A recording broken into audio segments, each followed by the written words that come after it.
हमारे प्रिय भाई बहनों को यीशु मसीह के नाम से हमारा नमस्कार, अभिनंदन। और आज के बाइबल वचन के वाचन के लिए आप सबों को हम स्वागत करते हैं। आइए प्रार्थना करेंगे। प्यारे पिता परमेश्वर, धन्यवाद देते हैं ये वचन को पढ़ने वाले, सुनने वाले और इसके अनुसार चलने वाले सभी धन्य है। ऐसे प्रकाशित वाक्य 1:3 कहती है, वैसे आज पढ़ने वाले, सुनने वालों और उस वचन को अपना करके मानने वाले सबों की जो में तेरी आशीष आने दे। यीशु मसीह के नाम से मांगते पिता, आमेन आमेन। आज पहला शमूएल 3 अध्याय जाएंगे। वह बालक शमूएल एली के सामने यहोवा की सेवा टहल करता था। उन दिनों में यहोवा का वचन दुर्लभ था और दर्शन कम मिलता था।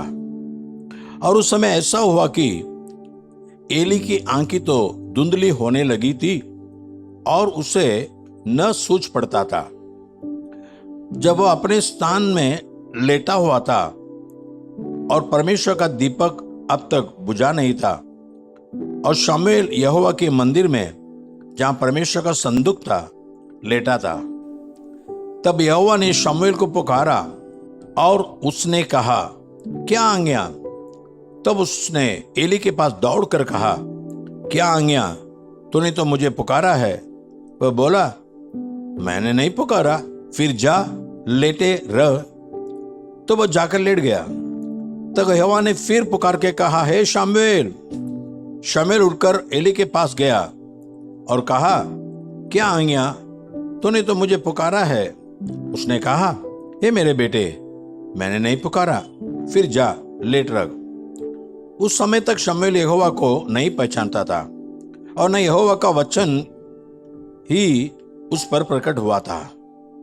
फिर तीसरी बार यहोवा ने शमूएल को पुकारा और वह उठ के एली के पास गया और कहा, क्या आज्ञा? तूने तो मुझे पुकारा है। तब एली ने समझ लिया कि इस बालक को यहोवा ने पुकारा है। इसलिए एली ने शमूएल से कहा, जा लेट रह, और यदि वह तुझे फिर पुकारे तो कहना, ये यहोवा कह, क्योंकि तेरा दास सुन रहा है। फिर तब शमूएल अपने स्थान पर जाकर लेट गया। तब यहोवा आ खड़ा हुआ और पहले के समान पुकारा, शमूएल शमूएल। शमूएल ने कहा, कह, क्योंकि तेरा दास सुन रहा हूं। यहोवा ने शमूएल से कहा, सुन, मैं इस्राएल में एक ऐसा काम करने पर हूं जिससे सब सुनने वालों पर बड़ा सन्नाटा छा जाएगा। उस दिन मैं एली के विरुद्ध वह सब कुछ पूरा करूंगा जो मैंने उसके घराने के विषय में कहा, उसे आरंभ से अंत तक पूरा करूंगा। क्योंकि मैं तो उसको यह कहकर जता चुका हूं कि मैं उस अधर्म के कारण जिसे वह जानता है सदा के लिए उसके घर का न्याय करूंगा। क्योंकि उसके पुत्र आप शापित हुए हैं और उसने उन्हें नहीं रोका। इस कारण मैंने एली के घराने के विषय यह शपथ खाई कि एली के घराने के अधर्म का प्रायश्चित न तो मेल बलि से कभी होगा और न अन्न बलि से। शमूएल भोर तक लेटा रहा। तब उसने यहोवा के भवन के किवाड़ों को खोला और शमूएल एली को उस दर्शन की बातें बताने से डरा। तब एली ने शमूएल को पुकार कर कहा, ए मेरे बेटे शमूएल। वह बोला, क्या आज्ञा? तब उसने पूछा, वह कौन सी बात है जो यहोवा ने तुझसे कही है? उसे मुझसे न छिपा। जो कुछ उसने तुझसे कहा हो, यदि तू उसमें से कुछ भी मुझसे छिपाए तो परमेश्वर तुझसे वैसा ही वरन उससे भी अधिक करे। तब शमूएल ने उसको रती रती बातें कह सुनाई और कुछ भी न छिपा रखा। वह बोला, वो तो यहोवा है, जो कुछ वो भला जाने वही करे। शमूएल बड़ा होता गया और यहोवा उसके संग रहा और उसने उसकी कोई भी बात निष्फल होने नहीं दी। और दान से बेर्शेबा तक के रहने वाले सारे इस्राएलियों ने जान लिया कि शमूएल यहोवा का नबी होने के लिए नियुक्त किया गया है। और यहोवा ने शीलो में फिर दर्शन दिया, क्योंकि यहोवा ने अपने आप को शीलो में शमूएल पर अपने वचन के द्वारा प्रकट किया। शमूएल का 4 अध्याय। शमूएल का वचन सारे इज़राइल के पास पहुंचा और इज़राइली पलिश्तियों से युद्ध करने को निकले और उन्होंने यबनेसर के आसपास छावनी डाली और फलिस्तियों ने अपेक में छावनी डाली। तब फलिस्तियों ने इज़राइल के विरुद्ध पांदी बांधी और जब घमासान युद्ध होने लगा तब इज़राइली फलिस्तियों से हार गए और उन्होंने कोई 4000 इज़राइली सेना के पुरुषों को मैदान में ही मार डाला। जब ये लोग छावनी में लौट आए तब इज़राइल के वृद्ध लोग कहने लगे, यहोवा ने आज हमें फलिस्तियों से क्यों हरवा दिया है? आओ हम यहोवा की वाचा का संदूक शीलो से मांग ले आए कि वह हमारे बीच में आकर हमें शत्रुओं के हाथ से बचाए। तब उन लोगों ने शीलो में बेचकर वहां से करबो के ऊपर विराजने वाले सेनाओं के यहोवा की वाचा का संदूक को मंगा लिया और परमेश्वर की वाचा के संदूक के साथ एली के दोनों पुत्र होप्नी और पिनहास भी वहां थे। जब यहोवा की वाचा का संदूक छावनी में पहुंचा तब सारे इज़राइली इतने बल से ललकार उठे कि भूमि गूंज उठी। इस ललकार का शब्द सुनकर फरिसियों ने पूछा, इब्रियों की छावनी में ऐसी बड़ी ललकार का क्या कारण है? तब उन्होंने जान लिया कि यहोवा का संदूक छावनी में आया है। तब फलिस्ती डर कर कहने लगे, उस छावनी में परमेश्वर आ गया है। फिर उन्होंने कहा, हाय, हम पर ऐसी बात पहले कभी नहीं हुई थी। हाय, ऐसे महाप्रतापी देवताओं के हाथ से हमको कौन बचाएगा?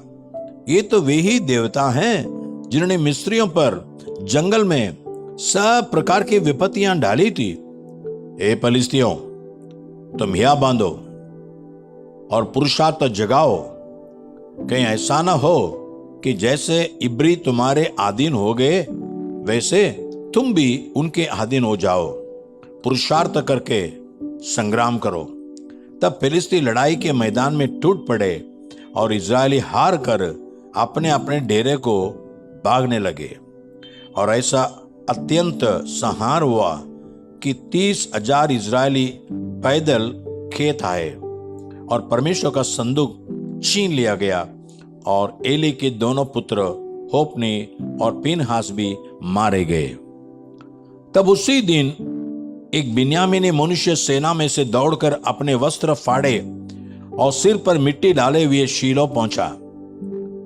वह जब पहुंचा उस समय एली, जिसका मन परमेश्वर के संदूक की चिंता से तरतरा रहा था, वह मार्ग के किनारे कुर्सी पर बैठा बाट जोग रहा था। और ज्यों ही उस मनुष्य ने नगर में पहुंचकर वह समाचार दिया, त्यों ही सारा नगर चिल्ला उठा। चिल्लाने का शब्द सुनकर एली ने पूछा, ऐसे हुल्लड़ और हाहाकार मचने का क्या कारण है? और उस मनुष्य ने झट जाकर एली को पूरा हाल सुनाया।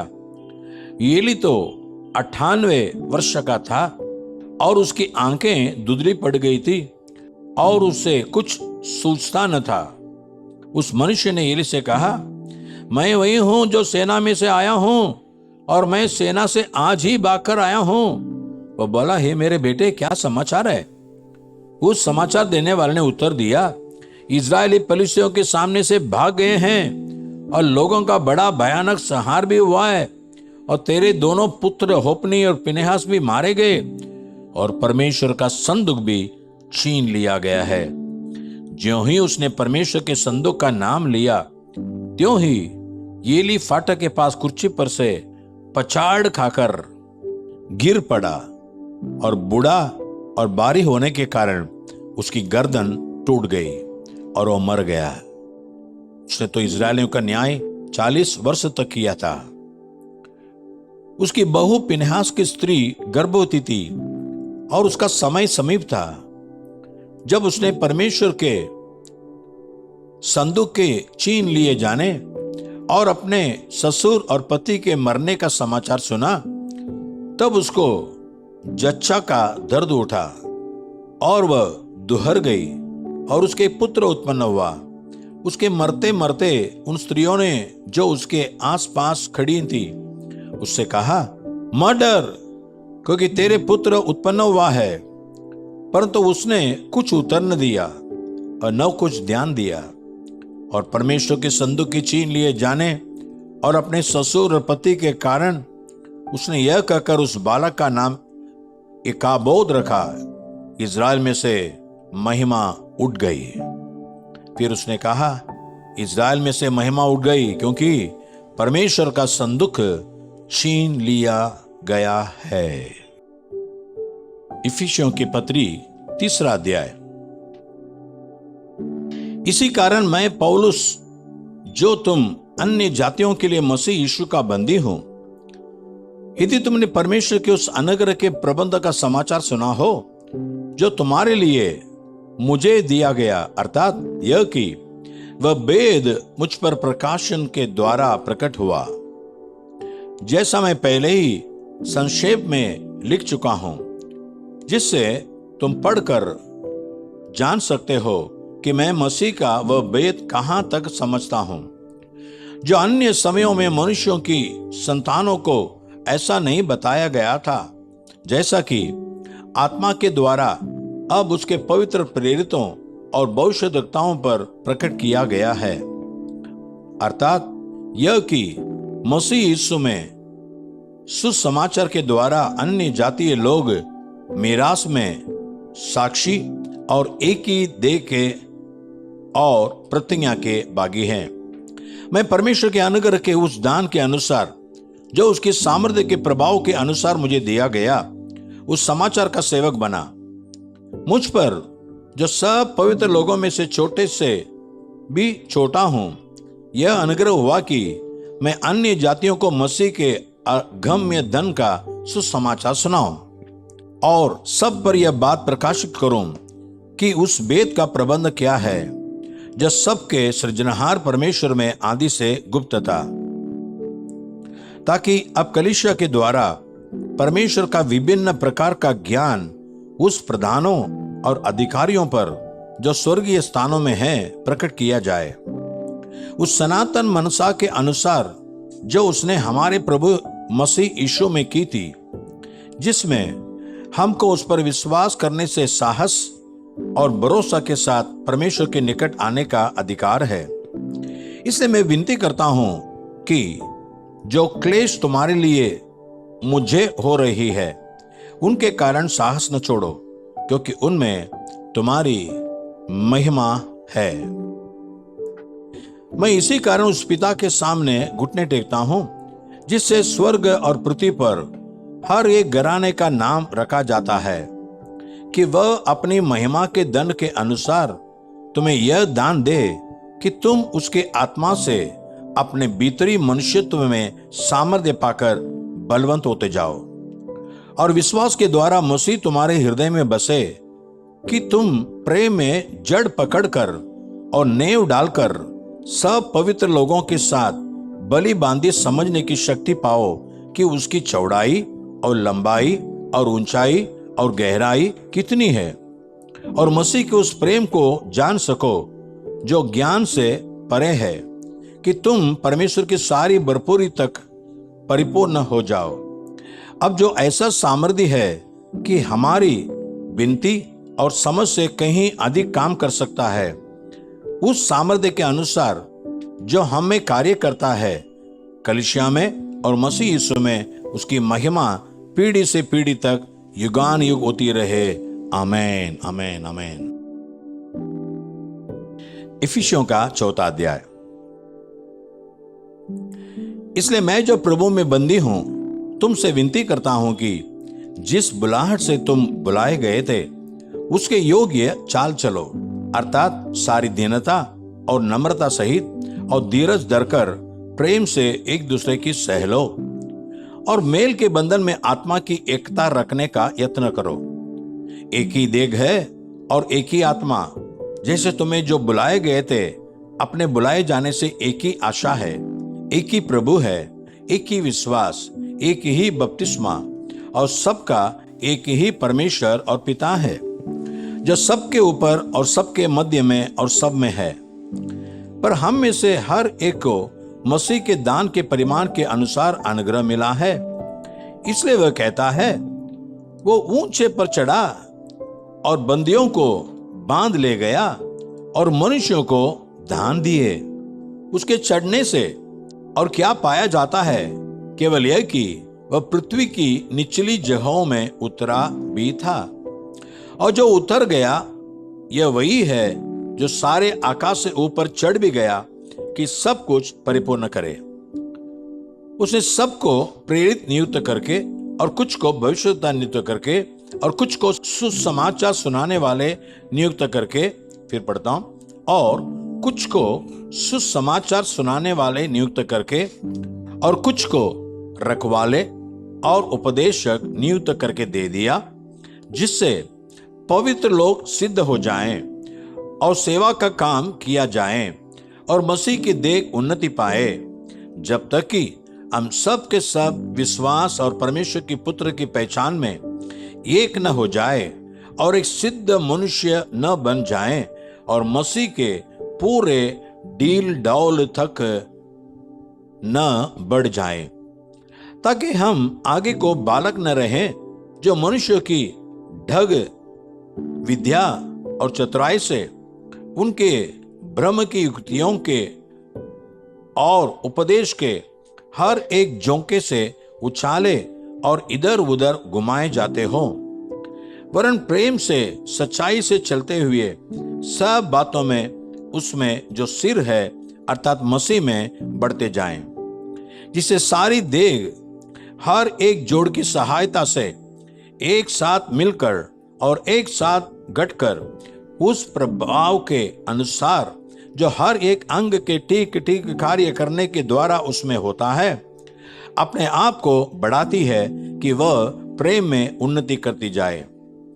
इसलिए मैं यह कहता हूं और प्रभु में आग्रह करता हूं कि जैसे अन्य जातीय लोग अपने मन की अनर्थ रीति पर चलते हैं, तुम अब से फिर ऐसे न चलो, क्योंकि उनकी बुद्धि अंधेरी हो गई है, और उस अज्ञानता के कारण जो उनमें है और उनके मन की कठोरता के कारण वे परमेश्वर के जीवन से अलग किए गए हैं, और वे सुन्न होकर लुचपन में लग गए हैं कि सब प्रकार के गंदे काम लालसा से किया करें। पर तुमने मसीह को ऐसी शिक्षा नहीं पाई, वरन तुमने सचमुच उसी की सुनी, और जैसा यीशु में सत्य है उसी में सिखाए भी गए कि तुम पिछले चाल चलन के पुराने मनुष्यत्व को, जो बरमाने वाली अभिलाषाओं के अनुसार भ्रष्ट होता जाता है, उतार डालो, और अपने मन के आत्मिक स्वभाव में नए बनते जाओ, और नए मनुष्यत्व को पहन लो, जो परमेश्वर के अनुरूप सत्य की धार्मिकता और पवित्रता में सृजा गया है।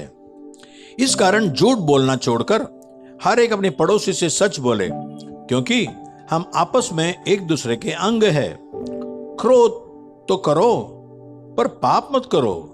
सूर्य हस्त होने तक तुम्हारा क्रोध न रहे, और न शैतान को अवसर दो। चोरी करने वाला फिर चोरी न करे, वरन भले काम करने में अपने हाथों से परिश्रम करे, इसलिए कि जिसे प्रयोजन हो उसे देने को उसके पास कुछ हो। कोई गंदी बात तुम्हारे मुंह से न निकले, पर आवश्यकता के अनुसार वही निकले जो उन्नति के लिए उत्तम हो, ताकि उससे सुनने वालों पर अनुग्रह हो। परमेश्वर के पवित्र आत्मा को शोकित मत करो, जिससे तुम पर छुटकारे के दिन के लिए चाप दी गई है।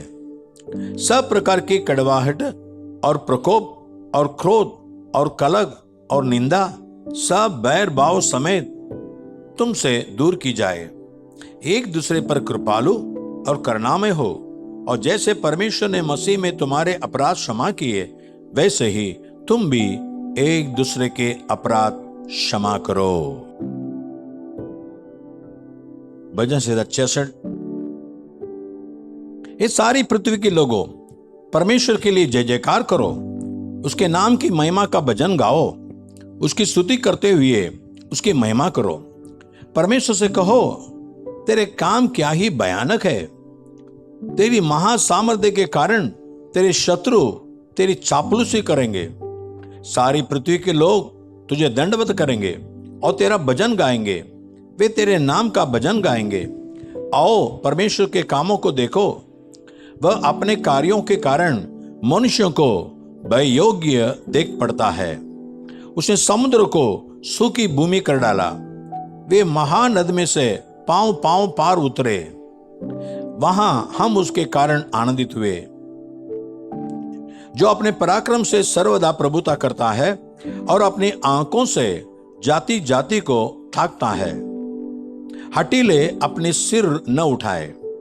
हे देश देश के लोगों, हमारे परमेश्वर को धन्य कहो और उसकी स्तुति में राग उठाओ, जो हमको जीवित रखता है और हमारे पांव को टलने नहीं देता। क्योंकि हे परमेश्वर, तूने हमको जांचा, तूने हमें चांदी के समान ताया था, तूने हमको जाल में फंसाया और हमारी कटी पर भारी बोझ बांधा था।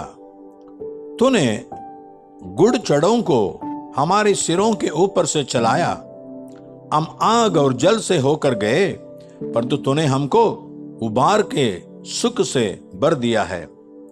मैं होम बलि लेकर तेरे भवन में आऊंगा, मैं उन मन्नतों को तेरे लिए पूरी करूंगा जो मैंने मुंह खोलकर मानी और संकट के समय कही थी। मैं तुझे मोटे पशुओं की होम बलि, मेंढों की चर्बी की धूप समेत चढ़ाऊंगा, मैं बकरों समेत बैल चढ़ाऊंगा। हे परमेश्वर के सब डरवयो, आकर सुनो, मैं बताऊंगा कि उसने मेरे लिए क्या क्या किया है। मैंने उसको पुकारा और उसी का गुणानुवाद मुझसे हुआ। यदि मैं मन में अनर्थ की बात सोचता तो प्रभु मेरी न सुनता, पर तो परमेश्वर ने तो सुना है, उसने मेरी प्रार्थना की और ध्यान दिया है। धन्य है परमेश्वर, जिसे न तो मेरी प्रार्थना अनसुनी की और न मुझसे अपनी करुणा दूर कर दी गई है। परमेश्वर हमारे प्रार्थना का अनसुनी नहीं रहता और अपने अनुग्रह को हमसे कभी दूर नहीं करता। प्यारे पिता परमेश्वर, आज वचन सुनने वाले के लिए हम प्रार्थना करते हैं, उन पर कृपा कर प्रभु। उनकी जो भी दुआएं हैं, प्रार्थना है, मांग है, निवेदन है, सबको सुनकर जवाब दे दे, अच्छे जवाब दे दे, और अपने अनुग्रह जो सदा के लिए है वो हमेशा उन पर आने दे। यीशु मसीह के नाम से मांगते पिता, आमीन और आमीन। God bless you. प्रभु आपको आशीष करे। आमीन।